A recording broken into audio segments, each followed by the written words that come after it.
Okay, and we are recording. All right. Hi, everyone. Welcome back. Thank you for staying with us for the Q&A for the shorts program #1 in My Secret Life. These are animated shorts, of course, and we are lucky to have the majority of the filmmakers with us here for a Q&A. So congratulations to all of you for such beautiful works. What really struck me is everybody has such a distinct style and tone to their films. And I wanted to, get into a little bit about how everybody, chooses their style versus the content and how one informs the other. But before we get completely into that, maybe we should just start with everyone telling us a little bit about the genesis of the project. How did it first start, and why did you choose this story to make as a film? So let's start with Arjan. And you want this short, probably. The film, well, you all saw it, so I can say that it's you see that it's about a pandemic, but it's not about the current pandemic, but a bacterial one. And it was actually a way to process the feeling I had that the world was going in the wrong direction environmentally. So I found something that gives a strange form of consolation. And there was a nice way to challenge the audience. This is pretty vague, right? Is it okay? What I mean, it's whatever you feel like sharing. Yeah, well, they saw the film, so they probably know. Yeah, I mean, we're just kind of talking about your inspiration. Yeah. So thank you. Okay, Oliver with Bunkers. Hi, thanks for having me. Really appreciate to be here. And so really inspiration behind Bunkers, it was January this year. And I kind of was seeing what was going down, and I knew it was going to be a bad case. And so I kind of figured, well, what can I do for people who are stuck, inside their homes, who can't go outside? It's a really dark time kind of that was happening in America. So how can I do something that was going to help not just like my family and my wife, who was just recently had been furloughed. She works in the golf industry. Almost all my family had worked in the golf industry. And what was going to be able to help people kind of be able to get out of this. And so doing a story about golf, something that was very light, a farce, that was an adventure comedy, something where you could just get away from your ordinary life and go to a new world just for 6 minutes or however long it really is, as you saw. And then so they can actually learn something too on the way out. And so with that said, I thought this is a great opportunity to introduce a new character I'd created named Starlo von Sourdough, and just really help the world with laughing just for 1 minute and telling a story that violence is not the answer. Right, thank you. And John, please chime in as well. Oh, you're muted. What is this, Zoom? Yeah, it is. I mean, it's a really great story that kind of just takes you inside. It's a story of personal growth, but also a story of fun and entertainment. And so sorry, I don't have as much to say as Oliver does on this one. No problem. All right, Michael, the Parrot Lady, what was your inspiration for the film? Hi, and greetings from Cyprus. For the inspiration of our film, I would say, well, it's inspired from a true story, from a real character who lives here in our hometown in Cyprus. Cyprus is a small island country, a small island nation in the Mediterranean. So it's a small place, and this is a certain character that we often see just roaming the streets. We don't have a lot of homeless people in Cyprus. In my hometown, maybe 2 or 3 people, and you know who they are. So it ignited our interest to find out more about this character. And it ends up that she's actually homeless by choice, which is something that intrigued us a lot. So we wanted to find out more about that. And the fact that she does have a house, but chooses to live on the streets because she's alone. She doesn't have any friends or family. This is something that says a lot about the elderly members of our society. So we wanted to make a film to raise awareness about this important aspect of our modern society, and how a lot of people are afraid of dying alone. So this is the way that we started this journey, how it came to our attention and how we explored it further. But what I need to say is that this was a very collaborative project. This is not a director's film where it was a very collaborative process. Everyone that was involved, at least most of the people of the team, really pitched in, and we developed this together. The writer, Georgia, with whom we developed the script, she had a lot of input as well as Dinos, our art director, had a lot of input as well. Thank you. Jeff, for Metro 6, what was your inspiration? Hey, I'm Jeff Hecht. I'm the director of Metro 6. Well, when I went to animation school here in San Francisco, there were all these pictures of kids that worked on Star Wars or places like Pixar. But fast forward to 2009, I was essentially working on pictures of cell phones rotating in 3D space. And so instead of using my mind to create alien worlds or lightsaber fights, I was making the next Samsung. So it became pretty clear that I wasn't one of those kids. And at the same time, I had a colleague that was taking public transit, and he would tell me all the daily adventures that he had during that day. And it was a callback to my childhood growing up here in San Francisco. My mom worked like 15 different jobs, and I started riding public transit by myself by the time I was 8 years old. And being exposed to so many different people from different backgrounds, sexualities, race, ways of thought, profession, all in that small space, I just felt like that helped shape me for who I am as a man today. And using that as an inspiration, I decided to quit my job and make this story with the premise that what if you could give somebody a lifetime worth of experiences in one crazy, wild 8-minute bus ride?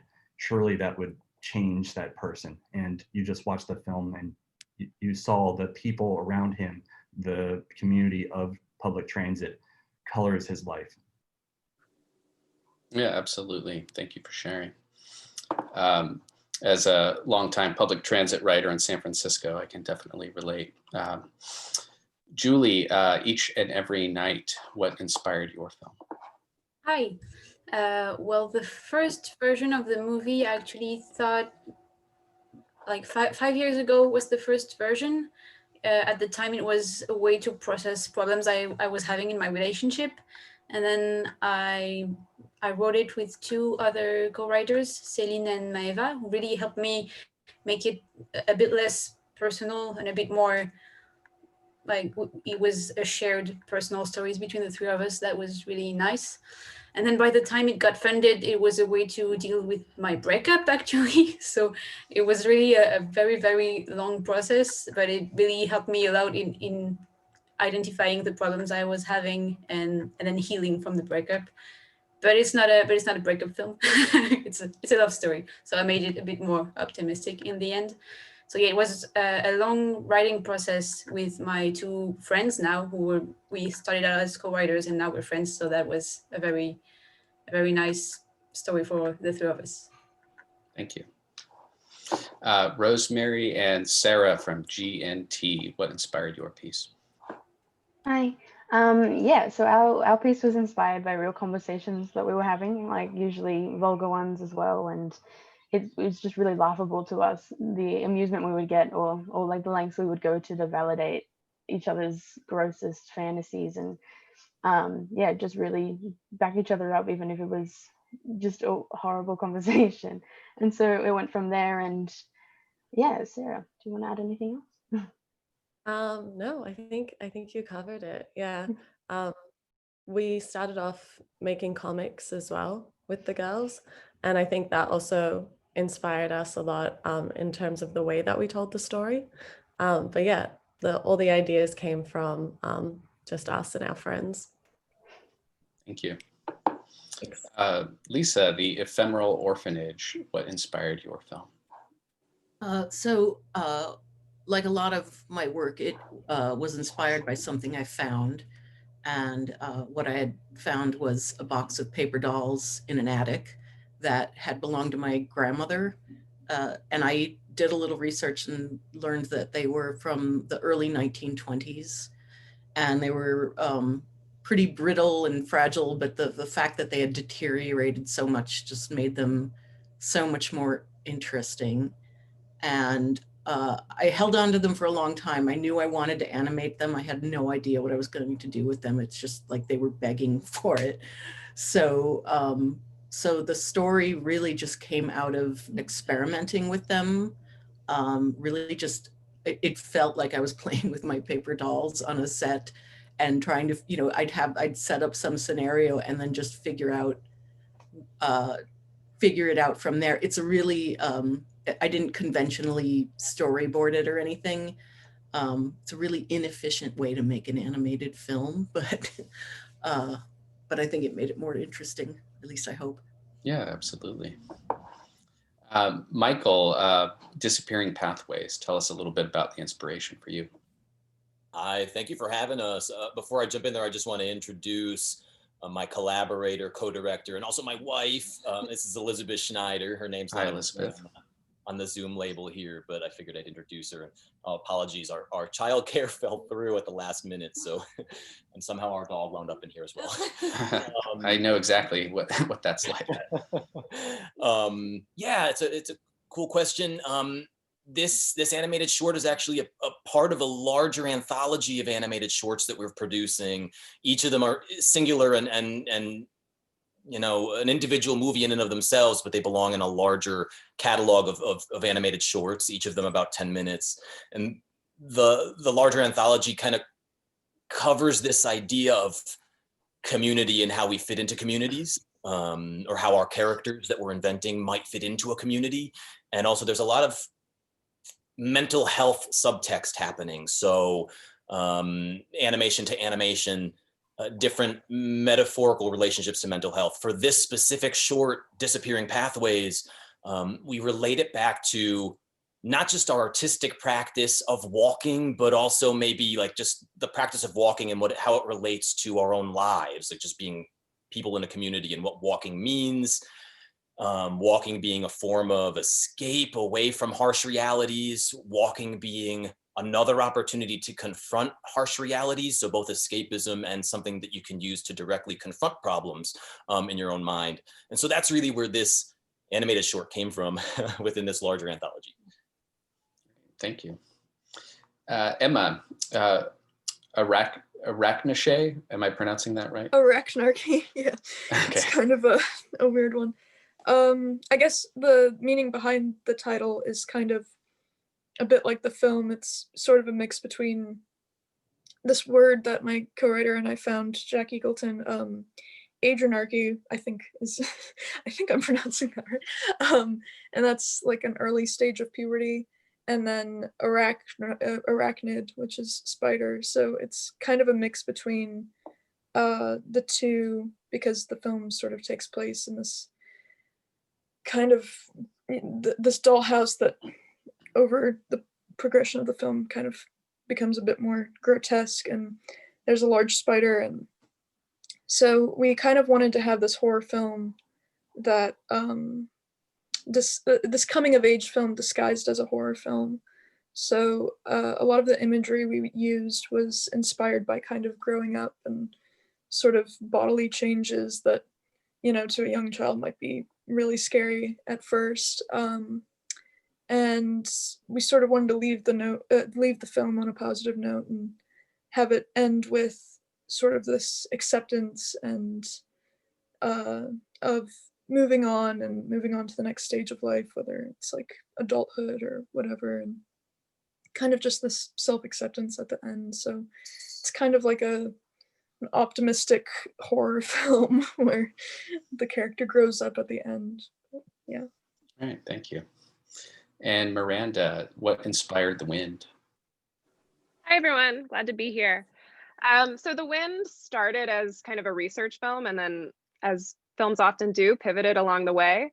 So originally I was interested in making a film about the first television transmission, which was of this like weird figurine of Felix the cat. And as an animator interested in animation history, that was always kind of interesting to me, that TV and media kind of starts with that. But then as the project unfolded, I decided to look at the looking of it. So it became more of a film about researching through the internet. And then as screens became more relevant in all of our lives, I would say that the film actually is really about that, like living through the screen. So you'll see traces of that like historical vestige in there. But ultimately the film ended up being me comparing kind of cloud computing and digital research to natural elements around me. So thinking about like the cloud computer compared to an actual cloud, and how sometimes going outside and looking at something like that can be really grounding amidst all of this screen time. Thank you. So now I'd like to get into what I was hinting at earlier about does the story inform the animation style or vice versa? How do you decide, and what informs the other? So let's go back to Arjan. Yeah, with my work, that's very much the case. Every film has its own style or technique even. And this time, as you have seen, it's very inspired by Art Nouveau. And well, there are other elements of the film, of course, but the typical Art Nouveau style was chosen among other things, among other reasons, because of the clash between nature and humans. And Art Nouveau was the style, the visual style of the past that was most inspired by nature. And so that's a reason to make that have an influence on the style of the film. And also it is very popular in to use Art Nouveau imagery in comic books of the mid-century in Europe. And that's also where the film is slightly inspired on. So yeah, those were different reasons for the Art Nouveau style, if I just pick out one aspect of the visual style of the film. Okay, thank you. For Bunkers, what came first, the style or the story, and how did they inform one another? It's a great question. I can't really say one came before another, because so much of the inspiration came from where we were sitting in time in the January, February, March period. You know, people were being more isolated than ever. We're going through heavy change, and so we need something familiar and relevant, that's something we can all draw upon our past to get through this change. And really, we were just in a state of darkness in a lot of ways. We didn't know what was coming out, what was true, what wasn't true. You know, there's a lot of things that are just difficult to get through. So if I could create something where people could feel touched, somewhere they didn't feel so isolated. So a fingerprint in the stop motion animation, you feel like somebody was actually there during that time period. The sets, people were indoors. So how can I take them to another world where they feel like they're outside? And just something light where it's just not so heavy, just a little bit of time to get away. So those kind of things were these bright colors, these just trying to do things that people hadn't really seen before, but also some things that they had seen so that it didn't feel so far out there. when we were making this. John, anything to add? No, that was very well said. That was easy. How about for the parrot lady? Same question. Yeah, well, in our case, definitely the story came first. It's based on a true story, and we wanted to have this representation of this small town by the beach. The palm trees are there. It's by the beach, and the story also influenced the character design. That we wanted to make her look like a turtle almost, that she would, like a person that carries her house with her. So that also was definitely influenced from the character. So yeah, I would say definitely the story first. Okay, thank you. And for Metro 6, story versus style. I'd say it's a little bit of both, because I did know this was going to be a story about somebody having a lifetime worth of experiences in public transit, but I didn't really understand how they were going to be influenced. There was a lot that was left open, and the film is very inspired by urban street art. It's meant to feel very organic, and there are bits that constantly change throughout, like the fact that our main character is unfinished and very stark looking. That was a visual cue. When you have a very crowded atmosphere, such as public transit, how does your main character stand out? So that visually is something that actually happened pretty late. Same thing with the community aspect of it. That was a part that was missing as part of the story writing, and it became more and more clear because of the fact that this was a side project. Almost 10 years had passed from this moment where I first started just writing down beats to the end of production. So during that time, I was able to observe the way that the world had gone, with people being so obsessed with this device in front of them and not noticing this community around them, that finally that clicked, that the community, this is the heart and soul of this film. So that's where it really is a little bit of both. Those things were kind of working hand in hand throughout until we finally figured it out. Thank you. Each and every night, how did story and style come together for you? Well, the story kind of came first, and as I mentioned, it was a very long writing process, more than 3 years. It was on and off, but still more than 3 years. So actually what happened was that I second guessed my style a lot during the 3 years, and by the time we actually got funding, it was the last application I was gonna send. I told myself, if I don't get this one, that's it. I'm gonna move on and do something else. So by that time, I was kind of feeling a bit down about my own work. So what I did once we got the funding is that I actually contacted friends that I knew I liked their work, and I felt more confident in liking their work than in my own. So I asked them to help me with the art direction so that I could focus on directing and not just second guessing all of my decisions on the art direction. So I guess it's a bit weird for a personal movie, but it's not actually my style, because it felt easier to take a step back and just trust in the taste and the art of these two great people that I love their work. It's Justine and Jeanne, my two character designer and background designer. And thank you. Thank you. For G&T, tell us a little bit about the style and the content and how those merge together. Yeah, I think for G&T, the story was probably developed first. Of course, they influence each other, but I think we had a lot of stories about these girls and spent a lot of time condensing those stories down into something that could be 4 minutes. And when it came to style, it was probably one of our most difficult processes. Would you say, Rosemary?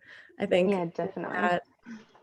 we had a lot of trouble actually trying to come up with a style that could capture the chaos and sort of craziness of that world and still be readable. we started working in a really different style at the beginning, and ended up pulling it back a lot just to the spot colors so that people could see where to look. We think, yeah, I think it was actually very intentional developing that process, and quite separate from the story, even though it probably ended up influencing the way that we told the story visually. But I'm not sure it had much influence on the actual arc. What do you think? No, I think well, because initially we were writing comics as well, and so we like just realized that it was more interesting to look at the like illustrative kind of style, and like the gritty comic-y kind of style, and we enjoyed their stories more looking at that, and so I think eventually that's what drew us back to that kind of gritty, yeah, and that helped the narrative along completely and complemented, yeah, coincidentally a lot more.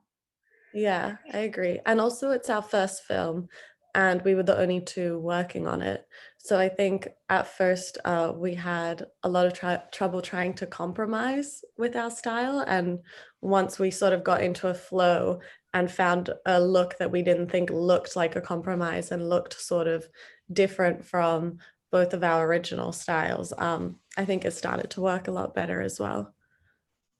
Thank you. Thank you. For the ephemeral orphanage, Lisa, you mentioned finding these dolls. Can you tell us a little bit more about how the content and the style kind of merged together? So the set and the environment really grew around the characters. The puppets are probably about 8 inches high, and they're two-dimensional puppets shot in a 3D space. And so rigging them was a lot of fun. I'm never doing that again. And but the environment really just grew, and the look of the environment just grew out of the aesthetic of the dolls and the time period that they were from. I wanted it to relay that without necessarily having to hammer home like this is the decade we're in. Just kind of suggest it. And then I'd say the second half was very inspired by a lot of early sci-fi that I always enjoyed watching, just from an art direction standpoint. I'm really fascinated with how people from previous generations imagined the future. And so I had seen like some really early Soviet sci-fi films. I had been showing, Méliès films, and so there's sort of this acknowledgement that everything's fake that I didn't try to hide. And I guess I do that a lot in my work. So so I just went with it. Thank you. Elizabeth, for Disappearing Pathways, how did the style and content merge together? So Michael and I, we both went to school undergrad for painting and printmaking. So you can kind of see that that history in the work. It's very textural and chaotic and colorful. And so mark making was always really important to us. And like bringing that style into the animation was just was something we both kind of agreed on. And like the Sarah and Rosemary from GNT, it's about this collaboration and like speaking to the other person and having them hear you and having them hear you visually is kind of different. So just kind of navigating that. And there was give and take. So originally it was maybe a little bit, he had a different idea of what it was going to be than I did. And then just through working together and kind of going back and forth, it kind of emerged to what it is now. So I think originally, because he would do these sketches for the characters and then he would pass them off to me, and then I would redo them and start animating them, and he would be like, this is not the same character at all, so I think that there's also that just understanding and communicating with each other, and that kind of morphed. And so wherever we thought we started, it kind of emerged into something better as we worked. It's always lovely when that happens. You could always hope for that. Emma, for Arachnoche, how did the two, the style and content come together for you? Well, I was working with a team at my school, and we knew from the start it was going to be stop motion. And my co-editor and I, we were very influenced by like Spunkmeyer and the Quay brothers. But at the same time, we were trying to kind of have our own take on, or have our own style. And then there's also just working with a team and being open to the team members' interpretation, and Becca, who did the character designs and puppets, and Julia, who was head of set design, kind of just taking a step back and seeing what they wanted to do, and seeing how they interpreted it. I think having all of those elements together is kind of, I mean, the story definitely came first, but and the style emerged from that. But I think, as people have kind of said, it's like a common theme. The style sort of progressed as the film progressed, and kind of figuring out, okay, what is our skill level? What are we capable of? How can we maybe hide things that we're less capable of in a clever way? And also just that sort of collaborative nature of things being different, but also kind of turning out in a more interesting way from what you originally expected. Okay, thank you. Miranda, for The Wind, how did the style and content come together for you? Yeah, for me, I was really kind of working back and forth between screen recordings and footage captured on an iPhone, and then going into it with kind of like detailed drawings frame by frame, a lot of shading, which is a style I've worked in kind of over the past decade. I'm a self-taught animator, so that was actually the first way I came to this process, was through like rendering each frame as if it was a deeply shaded drawing. But in this piece, I think it works back and forth between the kind of pixelated, reduced quality of a screen and then high def drawing. Okay, thank you. So I think that's all the time that we have, unfortunately. I have many other questions, but we just don't have the time to do it, so I apologize for that. But I wanted to thank everyone again so much for not only being with us here today, but for all the work that you've done, that you've put out into the world for people to see and to experience. It's a beautiful thing. Keep doing it.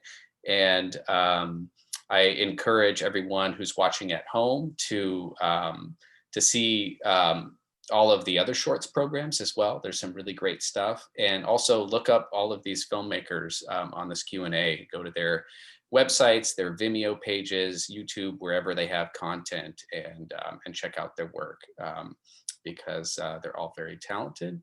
And I'm just so happy that I was able to showcase your work in this program. So thank you all so much again. Thank you. Thanks for having us. Thank you. Thank you.